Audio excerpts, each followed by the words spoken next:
Hello and happy Monday. It is the morning after Hollywood's biggest night, sort of, usually.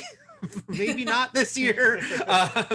But good morning to you all. Thanks for being here. We have got Danielle, we have got Lon, and we've got an engine that just started running really loudly in my neighborhood, so we'll see how that goes. But we're going to talk about the Oscars, and we're going to switch it up a little because I think normally we would talk about the winners and losers first, and then what'd you think of the show itself.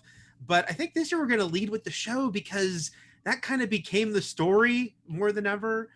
Look, we knew this was going to be a weird year. We knew everything's weird this year. They were going to do it in a strange venue. They're doing it at a train station without the big audience. We had all this thoughts about how would they do this, so they went for something different, can work, cannot work. But where do you guys land on how well this odd Oscars played out ultimately? Some of it I really liked. I liked that they had the presenters give book reports about each one of the nominees before they came up instead of doing the clips. I thought that was charming, but it's charming in a way where it's like, I'll never have to see it again. Like, just having it happen once is kind of cute. I don't see them keeping that forever just because it's like, what did you have to fill out in that questionnaire? Like, oh, I used to serve popcorn at the movie theater. Like, well, we all did. So that was, and then obviously that we'll get into the specifics, but it was just a weird night. I like that we're giving tribute to it by also moving around the order in which we do things. Right. Paying tribute to how weird that was last night. Yes. Like I said, we'll get into the specifics, but it was gonna be one for the books anyway, just because of the obviously going into the circumstances with the pandemic. But then some of the choices they made. This is gonna be one that I think that people will talk about in the future, and maybe not in the best way, maybe more leaning towards that time they had that weird Snow White intro, maybe a little closer to that is just what were they doing? Right. I would have liked if Snow White did burst in halfway through. What do you think, Lon? It had kind of like wedding energy, like a lot of it, especially when Laura Dern was up there, like just kind of talking about how much she loves each of the nominees, and people are like craning their necks to look at her. Like, I feel like, yeah, like Danielle was saying, like sometimes that worked. It was like, well, it would be fun to attend like a catered affair with Danielle Kaluuya and Glenn Close. All right, and there are sometimes where it would pan by a table and it would be like Joel Cohen and Swanky are just hanging out by themselves at this table. What could be going on at that? I would love to just be a fly on the wall for some of those conversations. So I think, yeah, for the most part, like I think it kind of worked. It was very odd. There were definitely some very like theatrical Steven Soderbergh flourishes, like opening it with this tracking shot, through Union Station of Regina King, coming up on stage. Yeah. And I thought, yeah, it like some of those paid off. Some of them just felt like, well, that was a weird idea, and I'm not quite sure what the concept was, but let's move on. I really don't think it became the in memoriam segment on is where I think the energy shifted and it stopped being like, well, this is a weird and quirky way to do the Oscars. And it became like, what's going on here? I'm baffled by these choices. Yeah, I didn't hate the show overall. And I appreciated some of what they were trying to do. I think that trying to like personalize the nominees, that's not a bad thing intrinsically. And it can be kind of cute and fun to get some of that backstory, but maybe they just need to figure out a little better way to weight it and to have it be. I think that what they were going for, I think you guys are right as far as like they're going for a more personal feeling. Like instead of the grandeur, because it's going to be smaller anyway, let's make it feel like, yeah, we're just with this group of people and they're getting awards. Yeah. And I think that was an interesting idea in theory, and sometimes it worked, but yeah, sometimes it did not. We'll get to other reasons of that, and we talked a little bit about it, but I do want to let's talk about the thing that people talked about a lot, which is the ending. I think it was, they gave out Best Director about an hour in, and I think that's the first time I go, that's weird, because isn't Best Director usually second to last? And then they did the thing that surprised everyone, which is Best Picture went before Best Actor and Actress, which, it's like you end with Best Picture. That's end with the biggest movie of the year. And that was very interesting. And what played out afterwards was very interesting. Thoughts on the decision in general to do that and what ended up happening with the sort of anticlimax of it all? They always tell us that they don't know who actually wins, and I think this year they proved it. They don't have any idea who the winners for any of these are. PricewaterhouseCoopers keeps it very close to the chest because they were obviously trying to. It seems like they were trying to create a moment where we could have had a very nice moment for Chadwick Boseman that just didn't wind up happening because he didn't wind up winning, and yeah, that. And speeding up the in memoriam because it was going by and I was like, is it always like this? You blink and you're missing like 2 or 3 names, and that's not really an exaggeration. So I'm curious as to how the decision was made to speed up the in memoriam, have move around that last those last bits, obviously because they thought something was going to happen that didn't, that wound up being kind of a deflation, but you keep the butt. I'm very curious as to why the decision was made to keep. I get that Glenn Close nailed the bit. I get it. She did a great job. She even got up and did a dance. That was great. For those of you that didn't see it, they did kind of a name that tune because they had a DJ and so they did that, which was fun and cool when you're not rushed for time, but they were clearly seemed like they were rushed for time. So I wonder whoever makes the decisions on the day, how it was decided to speed through some of those things, but you keep it's really just for me. I'm, me and other people who really liked School Days. It's not for, a general audience. So it was baffling. It was a baffling last kind of 10-15 minutes. Yeah, it's weird. Obviously, it's very weird to not do Best Picture last. It's the sort of thing that's very noticeable, and you're like, well, why? It's very weird to me that they didn't have the contingency plan. Like, knowing Hopkins isn't going to be there. It's not like, I get that Chadwick Boseman, for obvious reasons, was kind of the favorite going in. Not only the audience favorite, the kind of emotional favorite, but he'd won a lot of the major awards along the way. I think BAFTA was the one that Hopkins took instead. And so, but it wasn't impossible that Hopkins or Riz Ahmed was another very talked about buzzy performance this year that I could have totally seen it, sort of surprise dark horse going to him. You would think they would have at least put in that 5 minutes of, okay, but what do we do if, shocker, Chadwick doesn't win? And especially, we know Anthony Hopkins is in Wales and isn't going to be present. Like, we got to have something. Like, we'll have, here's what Joaquin will say, or we'll cut to this, or how was that not discussed? And it was just, it felt like it really got, it almost felt like they made a deal with Questlove where they're like, look, we're going to give you a segment to talk about your new movie. But in exchange, you're the fall guy if literally anything goes bad. Like, if we need filler, if we need, we don't know where to go, we're going to you, man. Figure it out. And it happened 3 times. I started to feel bad for him. I guess that was the deal. It was talk about Summer of Soul. We're all very excited for the music doc coming to Hulu this summer. And then, it just felt so bizarre, aimless. All of a sudden, there was no more show, and they were we caught them. It's this, we didn't catch you. He was one of the 5 nominees.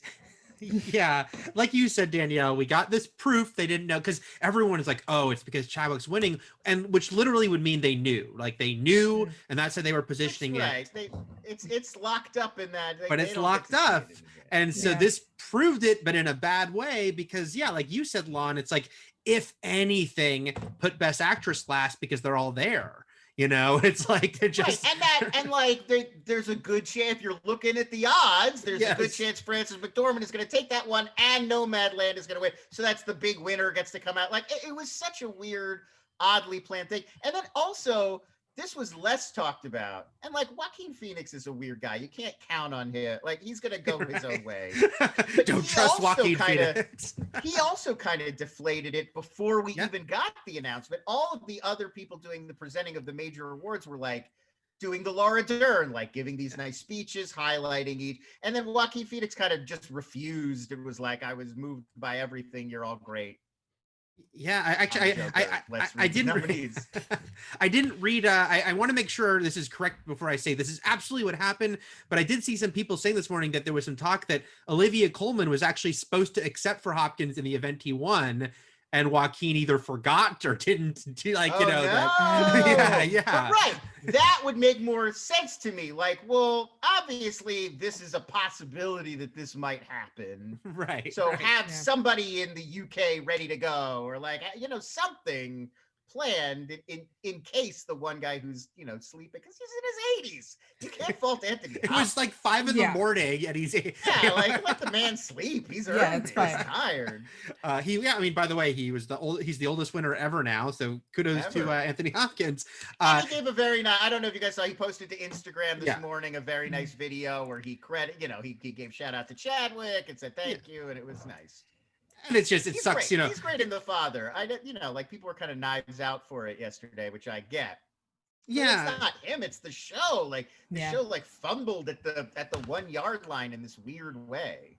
The Father is literally the only one of the Best Picture nominees I didn't see in time. But here's the thing. I'm sure he's great in it because he's Anthony Hopkins and he's great in everything. He gave a great performance in a Transformers Michael Bay movie. So the man's a living treasure. I'm sure he's great. And in no way should he take flack for this. This was a problem on the Oscar producer's part by making this strange, let's try. We could have a great moment to end this, or we could have a terrible, deflating moment to end this. And as for to transition over to Glenn Close doing debut, if I can, that's a very important topic. Yes, I do want to. If I may, I do. If decorum calls for it, I do want to. And I have no evidence one way or the other on this, but it felt so weird and so out of place and such an odd thing considering the time. The timeliness of the rest of the show, it felt like emergency filler to me. Now, I don't know what they would be like filling time for. Like the show was so sort of random and cutting to all these different places. Like, I don't know what might have happened, but as a person who's worked on some live broadcasts before, it had really like this kind of energy. Like, it just felt like they had this ready to go in case they needed 5 extra minutes. They were just I saw a lot of people saying, do they need to fill time? Because think about that. I don't know why they would need to, because everybody it was like a captive crowd, but that's still the energy it felt like it had to me, especially like how long he spent building up, like going to other people and building up to the big Glenn Close moment. That's what it felt like. It also did make me feel like Lil Rel would be a great host like next year. He had a very like inviting, convivial presence. Everybody obviously enjoyed what he was doing. So anyway, I thought he was great on the pre-show. Amazing. Yeah, it felt like a good like teaser for we could just have this guy come in as host next year. It was so strange because they decided to kind of make it this show that was like hyper concentrated, right? So all the musical performances were done for the pre-show. There were no comedy bits. And so to have that happen, like if it happened halfway through and you felt like it was like a halfway mark thing, but to have it happen so late in the game, like now we're going to do a wacky bit on a show that hasn't had any wacky bits was very, very odd. Like it just was so obviously like not worked out until it was worked out. Like I don't believe the bit with Lil Rel and Kaluuya was planned. Like it doesn't seem like they had like banter at the ready. He was just making fun of him for not knowing more about Donna Summer. It really felt kind of loose, like a thing that was like 10 minutes before showtime. Like, oh hey, how about we'll do this, then it'll be funny. Yeah, I think it's just going back to the show overall. It's just that thing of not having a good middle ground because, like, yeah, I like the idea of like let's personalize the nominees, but then to have nothing visual to show cinematography, makeup, costumes as you're talking about it. Like, can you do both? Can you have an overlay of some of the images from these films while you're talking about the nominees?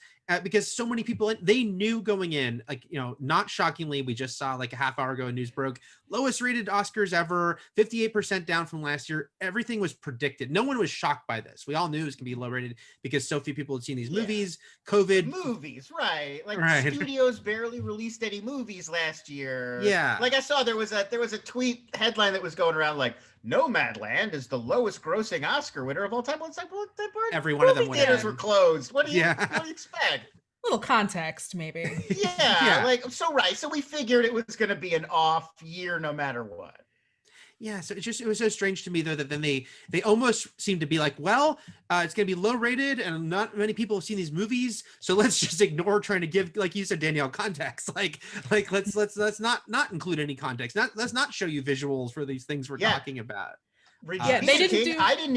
I didn't even realize she was presenting the first award. I thought she was still doing like introductory remarks and talking to people. Like she talked to Shaka King and like a few other people. And I was like, oh, this is nice. We're just kind of like, here's who's sitting around with me in this theater. And then she was like, you know, and the Oscars like, wait, what? Those were the nominees. Like it wasn't even clear what part of the show we were doing for some of it. Yeah, because it wasn't until the animated that they showed that they started showing actual clips, which by that point it was kind of jarring a little bit because it was like, whoa, actual stuff. That's interesting. She was just talking to the Lucas brothers, I thought. And then all of a sudden people were accepting trophies. Like, what's happening? Yeah, they showed clips if it was like the movie itself versus like, you know, a specific, you know, category for that movie, but a very strange choice, I thought. And what did you guys think of also not even including, I understand they had to be pre-taped, but like not including the musical performances at all? What did you think about that? I didn't realize that was happening, and I missed Husavik, and I was very cranky about it. I was so upset about missing it. So I got to go back and finally watch all of them. But yeah, I was definitely and that was my bad. I should have been paying attention. I should have known like this is an interesting year and they're going to do things different. But I will say the staging of the musical performances was beautiful. They looked beautiful. They sounded great. If that extra bit of time gets us something that looks like that, like I don't mind it. It's just, man, I would have really have liked to have caught some of them live. Yeah. Did you guys see the Grammys this year? I don't usually watch the Grammys, but I did this year just because I was curious as to how they were going to do it during a pandemic. And they did an amazing job. Yeah. And their take was basically just constantly keep cutting to other locations where there's like one musical performance ready to go, and then back to the, you know, socially distanced, safe ceremony. Yeah. So it'd be like, now here on a skyscraper in Korea, BTS, they perform Dynamite, and then you cut right back. And it's like, why? They could have so easily also done that. Like, you don't need her in the building to do her song. Just cut to her somewhere else in LA doing her song, and there's a little crowd assembled there just for that performance, and that would have been actually a nice way to break up this show, I think. Like the same way when they went over to Dolby, they did that whole Dolby thing for a little bit. Right, It's really nice to break that up. Yeah, you could have had one of the bands there or one of the groups or singers there. Like, you know, you distance them around the city, but it just would have been a nice break from train station for 3.5 hours. Yeah, I think so. I think ultimately they lean too much into like, you're getting a look at like a more personal version of this. Like they needed to find a balance better that they didn't. And yeah, I didn't hate all the things they were doing, but they needed to rethink some of those decisions or just, find a better way to wait it out. Let us talk briefly though about some of the winners and losers. Because it was an award show. You know, Nomadland did win Best Picture, has the third to final award, strangely enough. What'd you guys think of that? Was that what you were rooting for? Was there something else you would have preferred? This one was one of those Oscars where I was like, I was just so happy to see movies that I really liked Sound of Metal, but as I knew was going to happen, of course, like it won the sound, so I was happy that it won the thing I thought it was going to. But Nomadland is a beautiful movie. I was really happy, and I'm really excited to see more work. You know. Yeah, of the nominees, the Best Picture nominees, like the three I really liked the best were Sound of Metal, what I thought was called Minari, but apparently is Minari, and Nomadland. Like those were the three that I thought were the best. So yeah, I would have been happy with any one of them winning. And yeah, I thought it was Chloe Zhao winning was a great moment. It's a great film. It was fun to see Swanky show up and be part of the ceremony. I was very happy to see Nomadland win and Chloe win, and Frances McDormand with the most bananas speech of the night. So you got to give it up for that. I mean, it would have been better to end with her howling, right? Than Joaquin than saying just sorry. Nothing. I think I'm kind of similar to you, Lon. I mean, I really like Nomadland, and I sort of tweeted last night that my heart was with. I still want to say Minari, but apparently I too have been saying it wrong. But I wasn't upset that Nomadland won because it's a really great film and very well done. And I'm really glad Chloe Zhao Zhao won for it. So yeah, there was nothing wrong with that win. And anything else jump out to you as either like a favorite win or something you think would have been nice to have seen one that didn't? I love Ye Yoon winning for Minari. Also, like maybe the most fun speech of the night. She's just charming, and it's really exciting. As somebody who's been following Korean movies and into Korean movies for a while now, to see them really making an impact in America and these Korean artists and filmmakers. Year after year now. I mean, the part of last night's show was in Korean with Bong Joon-ho is hosting. I think that's really exciting and a lot of fun. And it's cool that as a person who's always loved foreign films and international films, it's fun that it's becoming more, accepted in Hollywood, and more people are watching these kinds of movies and they're being discussed along with all the other movies that come out this year. It doesn't quite feel so like such a niche kind of thing anymore. And so that was really fun and a nice moment, I thought. Danielle? The same. I loved that. I really loved Emerald's speech. There were some great speeches last night. A lot of people kind of going from the gut, which was really, really fun to watch. We got to learn how heavy the Oscar was, and apparently it's real heavy. Those are the moments that I always like. I'm always I watch the Oscars for those little personal bits when you get to really know the people who are accepting the awards. So that was great. Daniel Kaluuya, his mom was not super excited about him. So, hey, my mom and dad, they had sex and now I'm here. Isn't that amazing? Yes, it is. It is, Daniel. It is amazing. And I thank them for their hard work as well. But yeah, so those are always some of my favorite parts, or when you get to see the personalities of the people who work this hard and do the work that you love. Yeah, I did also enjoy Soul's win for score. John Batiste with a very lively, fun speech, and just now that we get to say two-time Oscar winner Trent Reznor, I think that's what a moment! What a moment for '90s music fans. He's about to EGOT, right? He just needs a Tony now. He's just a Tony away from going full EGOT, Mr. He's got to do that. The Watchmen win was a big one. Yeah, he's gonna EGOT it. Yeah, I agree with you guys. I believe that. No, completely. Like everything you guys said, there's a lot of great speeches. It was funny. Again, this is one of those things where what is the perfect answer, because there really isn't one, because on what they didn't play anyone off. There was no orchestra, so they didn't play anyone off. And it's the pros and cons of that, of like, hey, people get to say from the heart and really talk and give these great speeches, versus no one's stopping them from going on and on. What is the perfect alchemy to that? Who knows? Because we've all complained when people have gotten cut off, and we've also said, oh, they're talking too long. So, but I lean towards enjoying it. Some really fun moments there. I also loved Yoon Jung winning, and her bit with Brad Pitt was great. And Daniel Kaluuya talking about his parents having sex. There was some really fun stuff there. I would have on the I like Soul a lot, but Wolfwalkers was the one where I was like, I don't think it's gonna, how can you beat Pixar? And it didn't, but I would have really liked if it did. So that was one that I was kind of hoping might somehow pull out a miracle win that was not to be. But yeah, there was nothing egregious. Like, I think some people were a little worried that Mank might get the Hollywood patting itself on the back awards, but it got cinematography and production design, which it deserved, and that was fine. If we're going to complain, I'll file one complaint. Okay. I liked the octopus documentary. I don't think it's a bad documentary. There's a lot of very nice footage of that man and that octopus that tolerated him.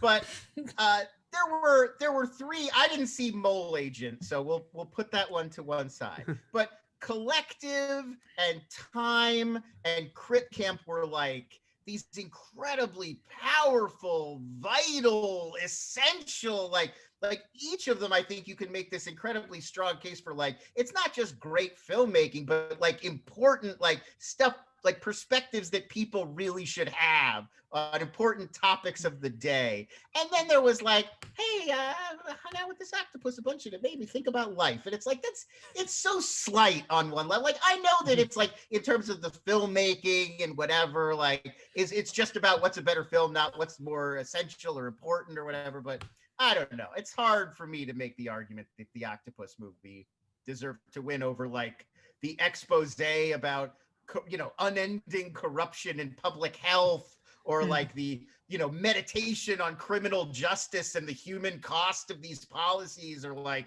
you know, this epic story about, you know, disability rights and this, you know, political campaign over years. And I don't know. I'm not crazy about the octopus movie winning.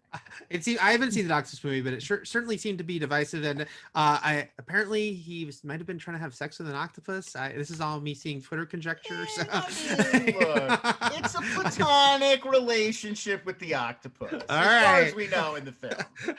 I hope that's a won't on a will they or won't they. Before we'll have a couple quick news stories we're going to hit before we end here about the future of Captain America and about the future of Christopher Nolan. But we do have a little bit here from the chat. I see. And Lovetto asks, should they go back to looking for an Oscars host? Last year seemed to work, but this year could have used someone lightening the mood. Yeah, it's been like 3 years since we've had a straight up host for this thing. What do you guys think? Do you think it's time to go back to that role? I liked not having the host. I thought it was great. And I thought it was really interesting. But, you know, talking about Lil Rel, man, that would be a really good host. So it's like, I think it depends on the circumstances. I think this year we could have used one as something kind of cohesive. Yeah. But I think when we do return to whatever the new normal is going to be, I liked it host list. I think I enjoyed it more. I mean, maybe it's the comedy fan in me, but I like a host. And I feel like exactly what happened at the end of this year's show is why you want a host there. Because a funny person right there with the mic could have taken it from Joaquin Phoenix and given us some kind of more satisfying closing note. Like, not that I'd envy being that person in that moment, but like, you know, Lil Rel might have been able to come up with, or even like a Billy Crystal might have been able to come up with something. Let me throw this one at you. What do you think about the Bad Trip Trio as our host next year? Lil Rel. You could have Eric Andre doing remote segments or something. Like that would get my attention. I would never trust that dude live. There's what I was gonna say. I'd be up for it, but it's Eric Andre dream, but I could do it. That'd be some energy for the Oscars. And all the people that were in that Virginia chicken restaurant, they can be there as well. Yeah, I think a host is good for sort of a grounding presence. Again, you have to choose wisely, and you don't want them to take over the show too much. But I think that's a good example there, Lon, of like how if they'd had someone to go back to at the end who could have even said that was weird, something, you know, to address like you know? That just coming, like expressing our viewpoint as the audience in that moment. Somebody on stage would be like, whoops, we missed that one. We'll get you next year. All right. Like, it would make us feel better about that moment, I think, in the moment. Yeah. I concur. We'll see what they do next year. I think it should be the La La Land producer who held up the card and was like, it's Moonlight. Just keep him backstage in case something goes wrong. He can come out and be like, it's Anthony Hopkins, folks. We don't know. Something happened. We'll see you next year. That guy's gonna have a whole second career. Guys, thank you so much. Thank you so much for watching today, as you do any other day. We hope you watch all the time. Subscribe to our channel for videos every weekday. Hit that like, hit that bell for us. We're going to do a couple little a news roundup here, a little brief news roundup. This first one was funny because Roth and I did a Falcon Winter Soldier video on Friday to talk about the finale and talked about some things we wanted to see. And then like an hour after we did that video, this news broke and it was like, we would have talked about that. It would have addressed some of what we were discussing. This comes from THR.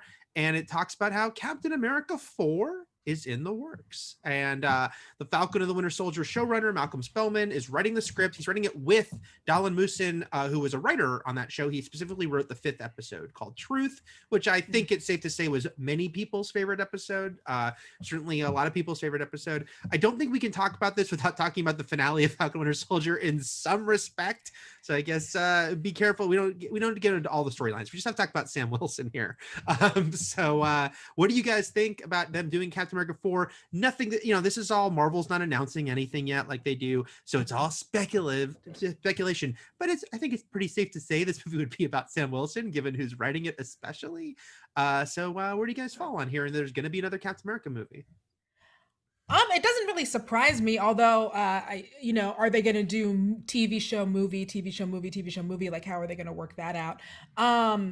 Episode 5 was really, really great. I don't love the spoilers. I don't love the new costume. I hope that that's one of the changes that they make when they go and do the new one. But I do want to see a movie. It was nice that we got to have kind of this examination of what it means to be Captain America, and specifically what it means for a Black man to be Captain America. I am ready for Sam to just have a movie where he's Captain America, and I'm sure that those will come up, but I'm glad that the examination was on TV, because that's kind of a perfect venue for it. You get to digest it. It's in 6 episodes. You get to really sit with it. But in the theater, I am ready for him to start throwing some shields and hitting some wings at people. So I'm excited. Yeah, by the way, I think we're okay, because everyone's kind of treating this as like Mondays when everything's okay to talk about it. And Marvel put out the poster of him in the costume this morning. Lon, what do you think? Yeah, I mean, I had some issues with the finale specifically, but I really liked Falcon and Winter Soldier overall as a series. And I'm definitely excited to all right, we did the transition. Sam Wilson is owning it and fully Captain America now, and he's got the shield, and let's go. I definitely feel like I'm excited to see this version of Captain America in this world do his thing. I am a little concerned because we now have a non-super powered Captain America, and the show kind of engaged with this idea. It would be really hard to be an Avenger when you're just a guy with a jetpack and a shield, and everybody else, including the people you're fighting, is super. And we saw obviously the wrong answer to that, which is take the serum yourself. That's out. So I don't know. I mean, that's a challenging movie to write. I don't envy them having to come up with a full Captain America adventure where he's fighting super powered Marvel level villains, and he's just oh yeah, what do you think about jetpack? Maybe I'll throw the shield while I'm using the jetpack. He's gotten. Every time Sam comes up against an actual superpowered, he's not winning these fights. He gets saved at the 0 hour a lot of the time, but you can't do that in a Captain America movie. He's gotta win.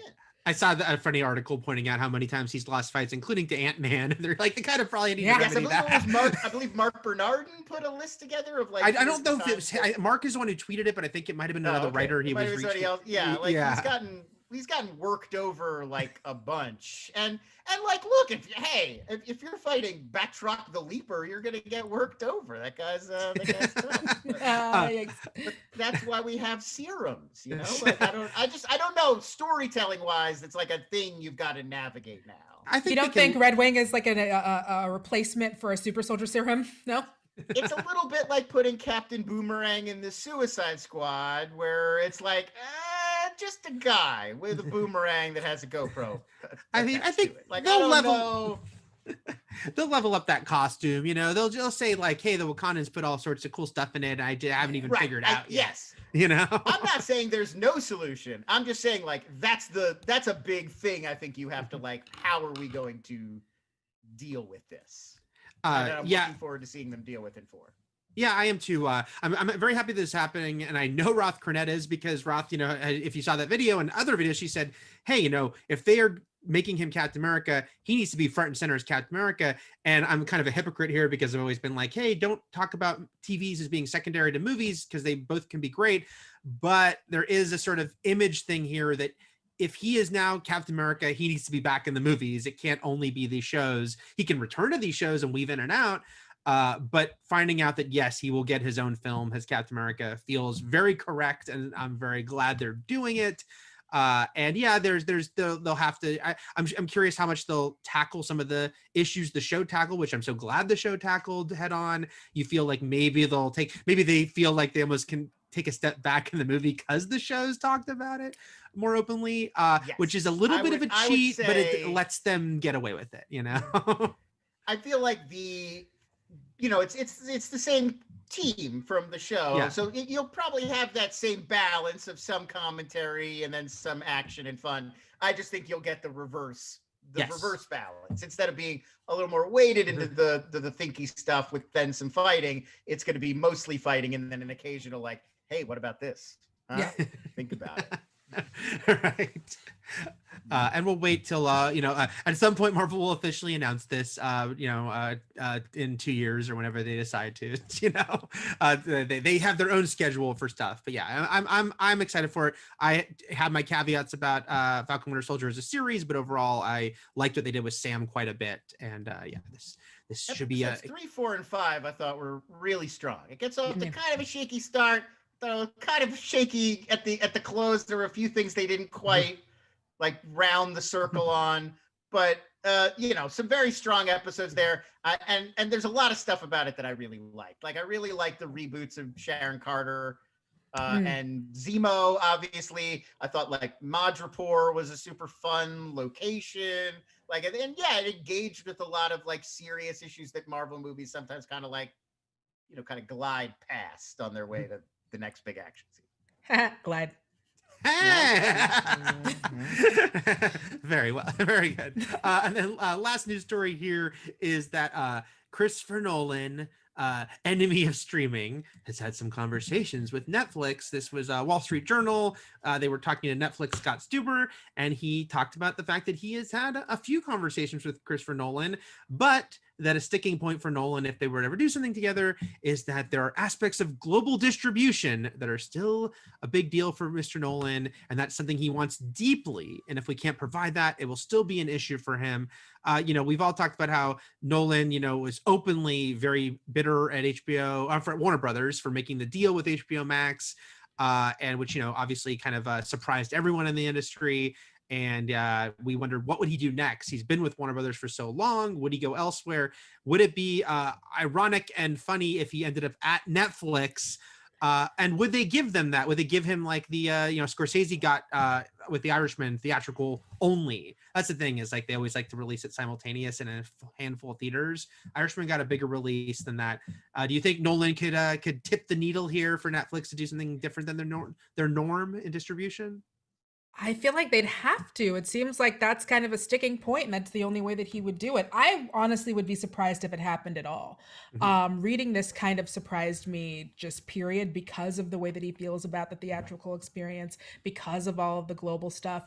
So if it even happens, I think that that'll be a really huge sign that Netflix is looking to branch out. And obviously they've been doing more than just being the streaming company. They've been making movies that have been in theaters. But I think it would be a real big sign that they're like, oh no, like we are in this to win this. Like we have come to play. I just feel like, I agree with what Danielle's saying. It would be a huge milestone if it happened. I don't think it's very likely. I actually think Christopher Nolan could be a little bit of a petty guy. And like, remember, it wasn't just he's angry at Warner Brothers. He actually did that whole interview where he was like, HBO Max is the worst streaming service. That's right. Like just to like stick the needle in because he was mad at them. And I think this could be another one like that. Like he just wants to be like, hey, maybe I'll go over to Netflix. You guys don't know. You don't owe me. And I gotta say, if I was gonna see Christopher Nolan going to any streaming service, it would be Apple, the bespoke streaming service. The streaming service that wears a suit all the time. That's Apple. Not Netflix. I have a hard time, even if they gave him. The other thing for Netflix that I think is a challenge there is like, well, you can say this is the Scorsese deal, and he's Martin Scorsese, living legend, arguably greatest living American director. Okay. But once you start being like, okay, it's the Scorsese and Nolan deal, like, well, they've got a lot of filmmakers on that roughly Christopher, like David Fincher's got a, overall Netflix deal. Like there's a lot of people on that level. And I think they may not want to start making that deal with everybody who's had 3 or 4 successful films. Like, I think there's something to be said for, oh, well, that's just Marty Scorsese's deal. Nobody else gets that deal. Right. But once you start opening it up to more people, like, well, now everybody who comes, Aronofsky wants to do a Netflix movie. He's like, well, I want it to go only to theaters, like there's a lot of people with that level of clout. And so I think it's a risky move for Netflix. You're reminding me of, oh, sorry. I was just gonna say, to start making these individual custom deals with every filmmaker who comes in and has a list of demands. Yeah, I think, I mean, Nolan is going to be a huge get forever if he makes it, if he, like maybe he'll make peace with Warner Brothers and stay, but if he goes elsewhere, it'll be a big deal. But you're correct, Lon. It gets into a lot of they have to look at their whole business model. I was just thinking about how funny it was that Nolan, bad timing for them, for Warner's, that he was doing press for the Tenet Blu-ray right as that news broke, which is why everyone got these juicy quotes from him, because he was in a mood, and then he was doing all these fired up. Yeah. But yeah, like the Coen brothers make movies for Netflix now. Like they're, prestige wise on that level, I think, like it's something to think about. Two things have to happen if this was going to happen for him or some other people. Is Netflix would have to agree to other big movies getting theatrical only for, say, 4 weeks or whatever they decide is like the thing before it can go to Netflix, because that's going to be a sticking point. And the other thing that has to happen that seems more possible certainly now than a year ago is the big chains like AMC letting Netflix movies play in their theaters.